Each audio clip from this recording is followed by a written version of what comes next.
Okay, Claude Weisbusch has the floor. Okay. Thank you, Claude. So I might protest. Usually it's the young people who who go very late in the night, and you put the. You don't have sound? No, you have sound. Yeah. Oui, oui. No, Claude, you always you. put late the people who are the most interesting ones, so that everybody comes to listen to them. Come on. It's down the logic. So she will win the election soon. Huh? She's a good politician. Yes, Okay. I vote for you. So anyway, I will talk about the green gap, the efficiency of green LEDs. For those of you who have written the proposal, or better, who have read it, this is one of the topics that was in the proposal. So this is work that we have done recently in Santa Barbara. So I remind you that we put electric power into a piece of semiconductor, we get light out, and we are interested in the energy efficiency, which means we're interested in the light power output versus the input, electrical input. And this slide shows you the various components of the power conversion efficiency. Again, it's power in, electrical power in, and optical power out. And this is the product of three things: the quantum efficiency, the efficiency of converting injected electrons into photons. Then there is, you emit light inside the material, and there's a light extraction efficiency, because not all the photons will make it out. And then there is something which is important, which is the electrical efficiency, which is basically how much energy you get per photon compared to how much electrical energy you put per electron. So of course, per electron or pair, you put the charge times V, and the output for photons is h nu, and you transform h nu into an equivalent voltage for photons by q v photon equals h nu. So green LEDs suffer a low efficiency. A big part of that is the internal quantum efficiency, which is lower because there are many issues in making good materials. But another issue is there any intrinsic reason for their low efficiency?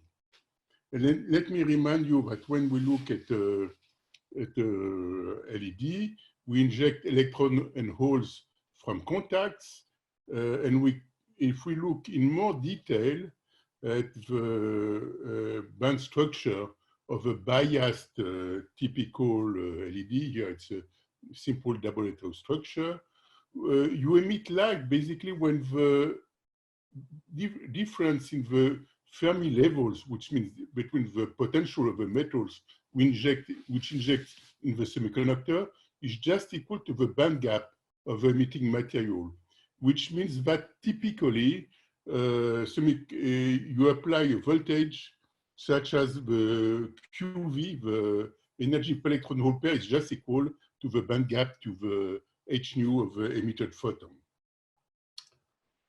So how true is this? Well, this is quite true for blue LEDs. For blue LEDs, indeed, the forward voltage is typically the photon energy to a good approximation. And you see that in green LEDs, focus on those LEDs that I show with my pointer. For green LEDs, you have to apply a much bigger forward voltage, which is an excess voltage compared to what you should put, as the photon energy is about 2.4 electron volts, and you apply 3.5 volts typically in commercial LEDs. This is a very nice map of what you find in commercial LEDs by Guillaume Lheureux. I will discuss those extremely new points, good points at much lower voltages, which tend to solve part of the problem. And when you look at this universal curve where you put all the LEDs at different colors, you find that indeed you have a green gap. The efficiency goes down in the green, and this is what we call the green gap. So the question is, what is the origin of this of this excess voltage. And if you look at a typical LED, the structure is a little more complex than what I showed. You have multiple quantum wells in the active region. And so you have to go, when carriers go through, they have to go from one quantum well to the other. So they have to hop from one place to the other. And in addition, in nitrile materials, you have you have internal electric fields which increase with the indium content. So when you go from blue to green, two things happen. The quantum wells get deeper and the electric fields get larger. And then the question that you ask is, if the effect of lower green, higher green voltage is true, is it due to the internal electric field or is it due to the increased quantum well depth? And this is what we try to solve. So this is the experimental result. When you look at green LEDs, those were done by Shiganinsky, and you see that you have, as a function of the number of quantum wells, you see that the voltage that you have to apply to get a given current density increases with the number of quantum wells. And you see that typically each time you add a quantum well, you have to add typically 0.4 volts additional voltage to get to that current. So now what we know, if we want to model those LEDs, we have to look at the composition and energy and composition fluctuations, because this will be a big part of the activity, and this was done by Bastien Bonnef in UCSB. And now we get to device simulations. And when you do one-dimensional device simulations, what you find is that compared to the experiments, which are the full lines here, when you do 1D simulations, you get that the simulations require much larger voltages than you experimentally observe. So it means 1D simulations are not good, and we know why. It's because you don't take into account the compositional fluctuations, because those fluctuations play a role in plane, and you have to go to three-dimensional simulations, of course, to get reasonable agreement. And indeed, when you go to three-dimensional simulations, you see that the peaks are much better in agreement with experiments. I remind you how we do that. We first compute the alloy maps in the planes. We compute the energy fluctuations associated with the compositional fluctuations in the plane. From there, we should compute the energy levels for electrons and holes, also, of course, through Schrödinger equation, but instead of that, we use the FAME landscape equations. And doing that, we get the effective potentials, one over U and UE and UH, what we see here. And of course, we see that there are much less fluctuations in the effective potential than in the computed potential at the beginning. Then, when we have that, we can solve the drip diffusion equation. This is the drip diffusion charge control solver from Yuren Wu. And you remember that we solve first the electric fields, we solve the Poisson equations, the landscape equation, we solve the drip diffusion equations, and then we guessed what was the potential in the structure, and we go back a feedback loop until we get convergence. And indeed, that's how we get for blue LEDs that we have a reasonable turn-on voltage. And the details are on Yuren's website in Taiwan. And as you know, people in the collaboration are able to use that simulator for devices. And when you look at the physics, what happened, actually what you find is that the JZ component of current, the current in the Z direction, is not homogeneous in the plane. And of course, what happens is that carriers find percolation paths, which means that for a given voltage, you have more current going through than if you did not take into account disorder, or conversely, to get a given current, you will need less voltage. And this is what explains that indeed you get lower voltages. Oh, sorry, you get lower voltages when you apply the three-dimensional simulation. You go from 8 volts to somewhat 6 volts in the green. So I did not yet answer what is the role of electric polarization. Okay, and so far people thought the main effect, besides extrinsic effects, was the electrical polarization in the green LEDs. And when you look in details to the current voltage curves, and you look in details at the simulations of forward voltage as a function of number of quantum wells to get 10 amps per square centimeter, you indeed see that you need more voltage when you have 5 quantum wells. And indeed, you see that the carriers will have to hop from one quantum well to the other, but it doesn't tell you much. But when you do simulations, you have one switch that you can use. You can switch off polarization fields in your computations.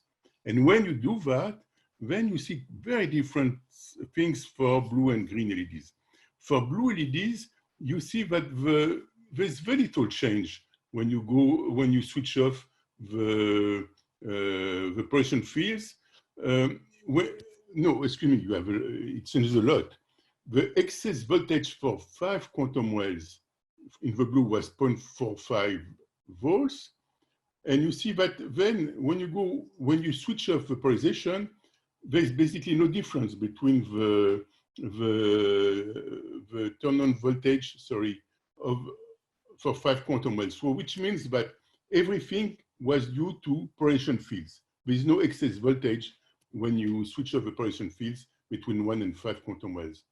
On the other hand, when you look at that for green LEDs, you see that you went from 1.9 volts excess voltage to something which is smaller, quite smaller, but still you have a difference between 1 and 5 quantum wells.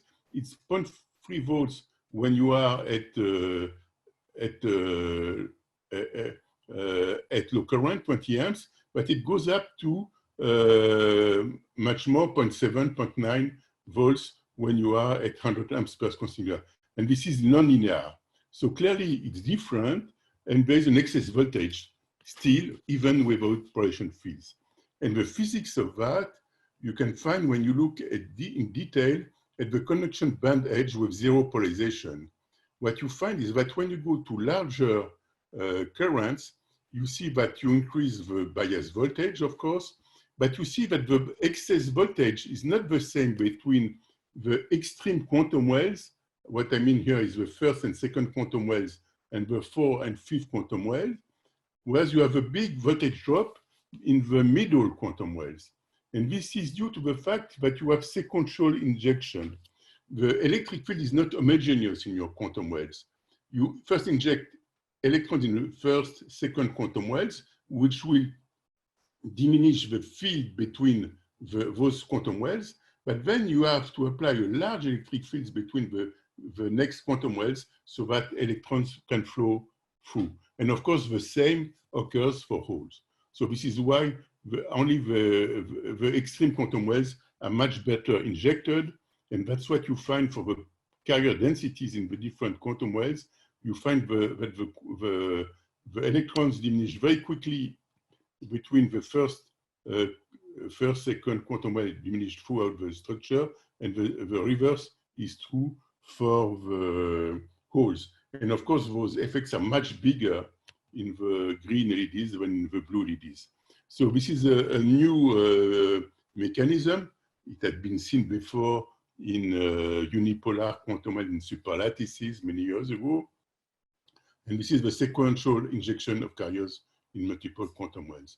And then this brings us, how can we improve green LEDs? And of course, what you have to act against is the strong polarization fields or the large depth of the quantum wells, which gives rise to the sequential injection.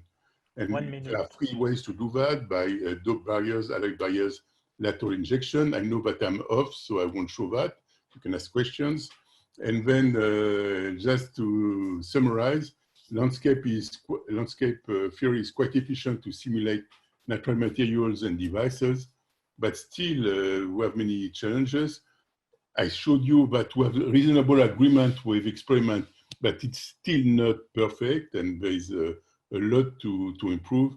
And as one was shown by Abel, we still need the transport theory, quantum theory of transport, to be able to really describe what's going on. Thank you very much. Thank you, Claude. So we have time for 1 or 2 quick questions. I have one. So basically what you showed, so before you showed that you needed 3D simulations to understand what was going on, but here you're showing that it's a 1D effect actually for the green gap. Not at all. Still, what I showed is that first you need to have a 3D simulation to have a reasonable simulation. Otherwise, if you had 1D anyway, you would be off by 2 or 3 volts. So it would be meaningless to guess mechanisms where you have so much off. And when you have a reasonable mechanism, what you show is that polarization fields are one part of the problem for green LEDs. It's all the problem for blue, but it's much smaller problem. But it's part of the problem for green LEDs. And then for green LEDs, the sequential injection, which means the wells are so deep that you have really to inject them one by one, so that carriers go from one side to the other. So, Claude, this is Richard. Why don't you arrange the wells are not so deep by arranging so that you have a blue material? We did not discuss before. Okay, thanks. Of course, what you would do then is would you use indium gallium nitride barriers? Exactly. Lower, and then it Yes. is you see on this graph, but when you go to 5%, it diminishes quite significantly. Okay.